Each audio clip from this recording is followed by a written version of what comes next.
Deflasi salah satu bagian penting menjadi muatan informasi yang dimuat beberapa media belum lama ini. Antara lain dikedepankan bahwa inflasi yang relatif tinggi terjadi di 10 provinsi, antara lain di Kalimantan Tengah, Kalimantan Selatan, Maluku, Riau, Sulawesi Tengah, Sulawesi Tenggara, juga di Kalimantan Barat, di Nusa Tenggara Timur, di Papua Tengah, juga di Sumatera Selatan. Antara lain ada sekitar 10 provinsi yang relatif tinggi deflasinya.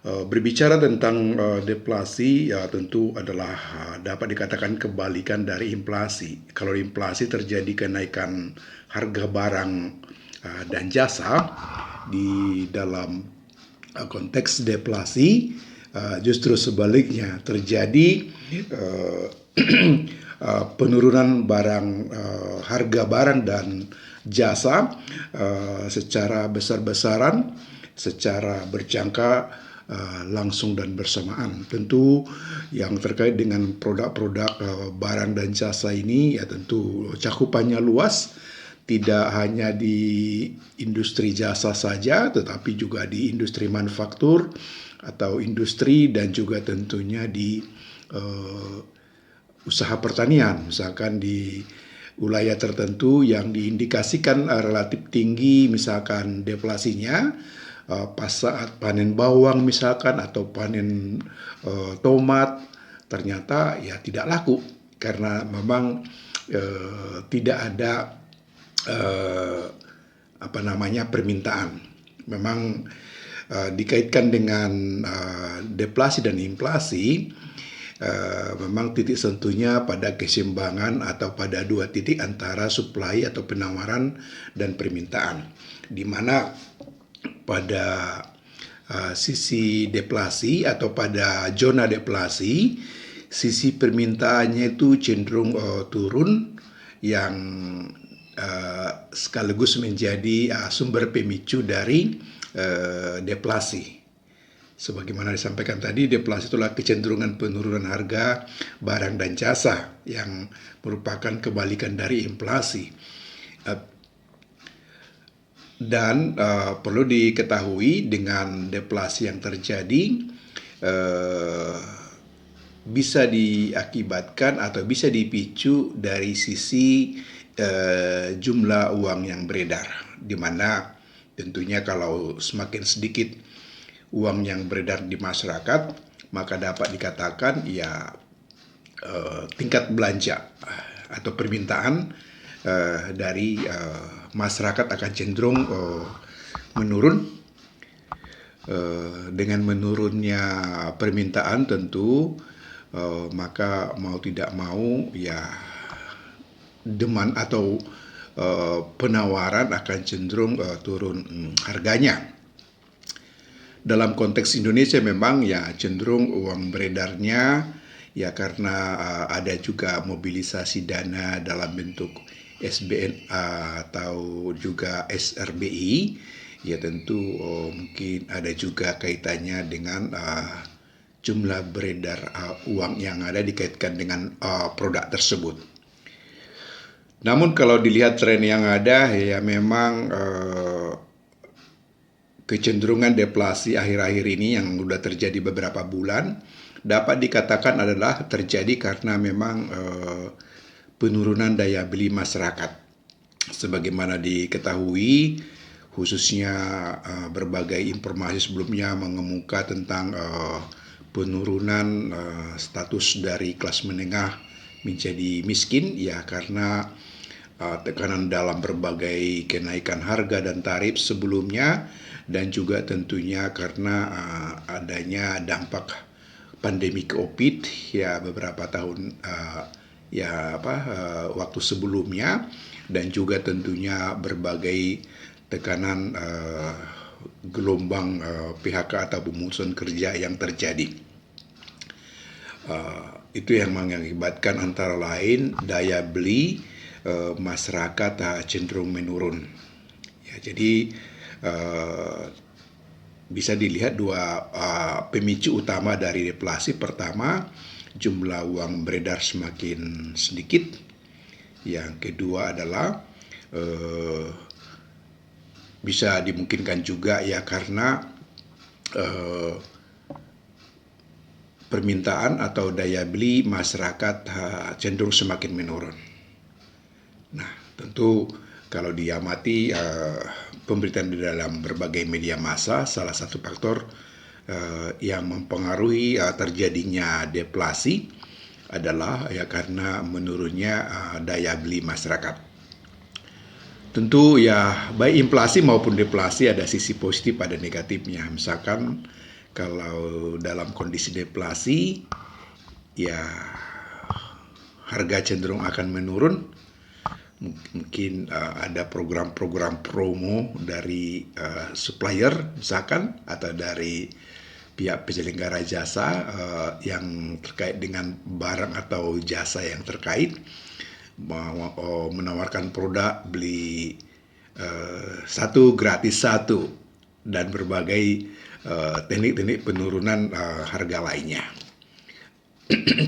Jadi harga-harga cenderung turun dan ini kesempatan bagi tentunya masyarakat yang masih memiliki sisa penghasilan atau punya tabungan untuk membeli barang-barang ketika deflasi karena cenderung harganya turun, terutama mungkin kalau di sisi produk elektronik, kalau misalkan AC lagi ada masalah atau sudah waktunya diganti, ya tentu di dalam kondisi lagi deflasi atau kecenderungan penurunan barang termasuk barang-barang elektronik, ya bisa tentunya melakukan penggantian atau pembelian barang-barang baru. Tentu ya tetap perlu dibatasi pembelian barang-barang yang ada, tetap dalam kondisi ya sedapat mungkin tetap berhemat di tengah-tengah kondisi kegiatan ekonomi yang lesu. Di samping sisi positif ya tentu ada sisi negatif dari deflasi.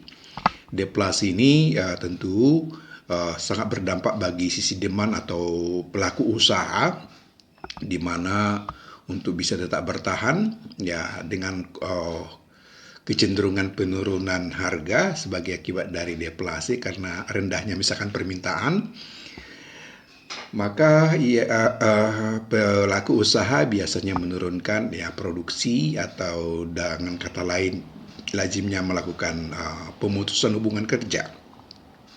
Tentu di satu sisi ini akan semakin kalau terjadi di bidang berbagai kegiatan usaha sekaligus saat bersamaan dan tidak hanya lagi seperti disampaikan di sini di 10 provinsi, tapi sudah di sebagian besar provinsi yang ada di Nusantara misalkan, itu bisa menjadi pemicu krisis ekonomi secara nasional.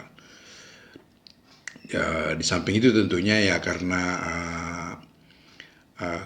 kemungkinan terjadi gelombang PHK di era atau di zona deflasi, juga tentunya dari sisi negara ya cenderung juga mengalami penurunan pendapatan, khususnya dari sisi pendapatan pajak karena kegiatan ekonomi memang lesu di dalam kondisi deflasi yang relatif tinggi. Jadi tidak hanya inflasi ya seperti yang terjadi pada tahun 97-98 yang bisa mengakibatkan krisis ya atau kemerosotan ekonomi, juga tentunya dari sisi deflasi juga bisa berpeluang mengakibatkan terjadinya krisis atau kemerosotan kegiatan ekonomi.